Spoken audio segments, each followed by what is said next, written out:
بسم اللہ الرحمن الرحیم۔ نامردی کی علامتیں اور وجوہات۔ نامردی اور مردانہ کمزوری کی کچھ وجوہات پیدائشی ہوتی ہے جو لا علاج ہوتی ہے، جس کا کوئی علاج نہیں ہوتا، لیکن کچھ لوگوں کو مردانہ کمزوری اپنی غلطیوں کی وجہ سے ہوتی ہے،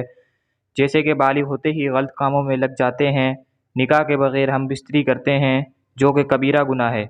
اس کی وجہ سے مردانہ کمزوری ہوتی ہے، اور اس کے علاوہ خوراک پر دھیان نہ دینا اور بہت مرغ مسالے والے اور مرچوں والے کھانوں کا استعمال کرنا۔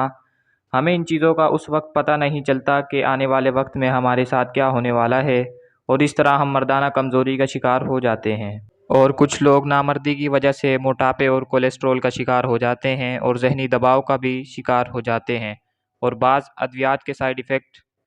سے بھی نامردی ہو جاتی ہے، اور نامردی کی وجہ سے خون میں گلوکوز نارمل نہیں رہتا، اس لیے شوگر جیسے خطرناک مرض میں مبتلا ہو جاتے ہیں۔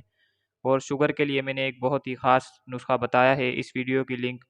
ڈسکرپشن میں دے رکھی ہے، انشاءاللہ نسخہ آزمانے والا مایوس نہیں ہوگا۔